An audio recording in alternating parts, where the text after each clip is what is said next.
రాష్ట్ర ప్రజలు బాగుండాలన్నదే మాది ప్రాధాన్యత. రాజకీయాలనేది రెండవ ప్రాధాన్యత మాకు. కాళోజీ గారు ముందే చెప్పినట్లు ప్రాంతం వాడే తెలంగాణకు చేస్తున్నటువంటి ద్రోహం ఈరోజు నేను బయట పెడతా ఉన్నా.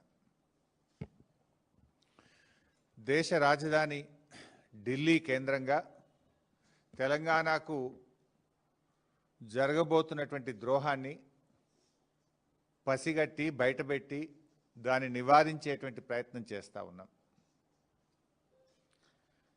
ఒకవేళ ఆ తప్పు జరిగితే తెలంగాణ నీటి చరిత్రలో ఈరోజు ఒక బ్లాక్ డేగా నిలిచిపోతుంది. గోదావరి జలాల అక్రమ తరలింపు విషయంలో బీఆర్ఎస్ పార్టీ మొదటి నుంచి కూడా ఈ రాష్ట్ర ప్రభుత్వాన్ని అప్రమత్తం చేస్తూనే వస్తుంది. మీకు కూడా తెలుసు, నేను గతంలో కూడా డాక్యుమెంట్స్ కూడా బయట పెట్టాను. ఎందుకు అంటే మేము మాట్లాడు బ్యాక్ డేట్లో ఉత్తరాలు పంపుడు, ఇవన్నీ మీకు గతంలో కూడా పంపిన. నేను ఇదే భవన్లో ప్రెస్ మీట్ పెట్టంగానే ఒక 3 అవర్స్లో నిన్న డేట్తో ఉత్తరం రాస్తాడు ఉత్తమ్ కుమార్ రెడ్డి.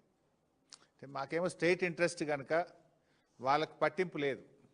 మేము పదే పదే ఆ విషయాలు బయట పెడుతూ రాష్ట్ర ప్రభుత్వాన్ని మేము అప్రమత్తం చేస్తుంటే ఇంకేదో ఫేస్ సేవింగ్ కోసం బ్యాక్ డేట్లు వేసి నా ప్రెస్ మీట్ అయినాక 5 గంటలకు 3 గంటలకో 4 గంటల తర్వాత ఇన్ని ప్రెస్ నోట్లు లెటర్లు కేంద్ర ప్రభుత్వానికి ఈ రాష్ట్రం రాసింది. డాక్యుమెంట్స్ కూడా అన్నీ నేను రిలీజ్ చేస్తున్నా.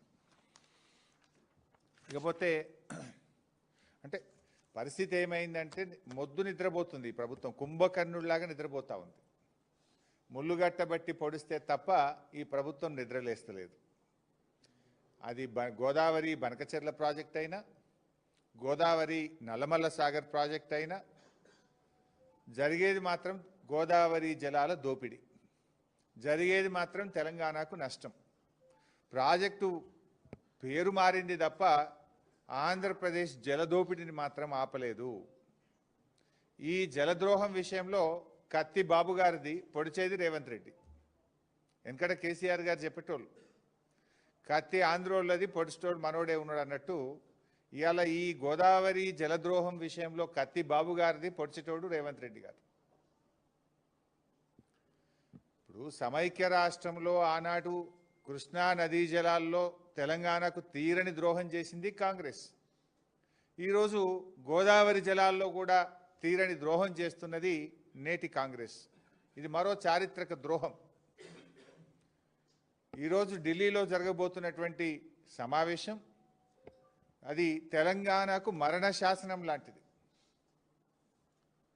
పోలవరం నల్లమల్ల సాగర్ విషయంలో మొదటి నుంచి కూడా రేవంత్ రెడ్డి గారి ప్రభుత్వం ఒక ప్లాన్డ్గా ఆంధ్రప్రదేశ్ ప్రభుత్వానికి సహకరిస్తూ వస్తుంది. ఇప్పుడు ఆ కుట్రల తీరు మీకు తెలియదేం కాదు.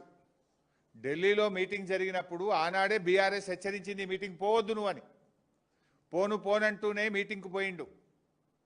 సంతకం పెట్ట అంటూనే సంతకం పెట్టిండు. ఎజెండాలో లేనే లేదని బుకాయించిండు. కమిటీ వెయ్యను అన్నాడు, కమిటీ వేసిండు. సుప్రీంకోర్టులో కేసు ఏవయ్యా బాబు అని మేము ముళ్ళుగట్టబట్టి పొడిస్తే ఆంధ్రప్రదేశ్ గోదావరి నల్లమల్ల సాగర్కు టెండర్లు పూర్తయి అవార్డు ఇచ్చి కాంట్రాక్ట్ అగ్రిమెంట్ అయినాక సుప్రీంకోర్టులో కేసు వేసిండు. పోనీ వేసిన కేసన్న చక్కగేసిండా అంటే చెల్లని విరిట్టేసిండు, మళ్ళీ వాపసు తెచ్చుకున్నాడు. దానికి సూటు బూట్ వేసుకొని పోయిండు ఉత్తమ్ కుమార్ రెడ్డి సుప్రీంకోర్టుకు. చెల్లని విరిట్టేసి దాన్ని వాపసు తెచ్చిండు. ఇదంతా చూస్తే ఏమవుతుంది? మీటింగ్కు ముందు ఢిల్లీలో పోనన్నో మీటింగ్ పోయినావు, ముఖ్యమంత్రుల మీటింగ్కు. ఎజెండాలో లేనే లేదని బుకాయించే ప్రయత్నం చేసినావు. సంతకం పెట్టని సంతకం పెట్టినావు. కమిటీ వెయ్య అన్నావు, కమిటీ వేసినావు. సుప్రీంకోర్టుకు పోతా అన్నావు, చెల్లని రిట్ పిటిషన్ సుప్రీంకోర్టులో వేసినావు, ఆ రిట్ వాపసు తెచ్చుకున్నావు. అంటే పసలేని రిట్ వేసినావు. అంటే నీ న్యాయవాదులకు తెలియదా? అంతా తెలుసు నువ్వు. అందుకే నేను మొదట్లో అన్నా, ఒక ప్లాన్ ప్రకారం, ఒక పథకం ప్రకారమే రేవంత్ రెడ్డి గారు గోదావరి నల్లమల్ల సాగర్కు సహకరిస్తున్నాడు. గురుదక్షిణ చెల్లించుకునే ప్రయత్నం చేస్తున్నాడు. ఇవాళ ఢిల్లీలో జరిగే మీటింగ్ కూడా ఆంధ్రప్రదేశ్ ఒత్తిడితో కేంద్ర ప్రభుత్వం నిర్వహిస్తున్న మీటింగ్ ఇది. అందరికీ తెలుసు ఢిల్లీలో ఎవరున్నారు ప్రభుత్వం? బీజేపీ తెలుగుదేశం పార్టీల సంయుక్త ప్రభుత్వం కేంద్రంలో ఉన్నది. ఢిల్లీలో ఉన్నది తెలుగుదేశం ప్రభుత్వం. ఇలా ఆంధ్రప్రదేశ్లో ఉన్న అధికారంలో ఉన్న పార్టీ ఢిల్లీలో కూడా అధికారాన్ని పంచుకుంటుంది. రెండు రాష్ట్రాల్లో తెలుగుదేశం బీజేపీలు అధికారాన్ని పంచుకుంటున్నాయి. ఆంధ్రప్రదేశ్ ఒత్తిడితోనే ఢిల్లీలో మీటింగ్ జరుగుతూ ఉంది. మరి ఆ మీటింగ్కు ఇవాళ తెలంగాణ ఇంజనీర్లు మధ్యాహ్నం 2 గంటలకు హాజరు కాబోతా ఉన్నారు.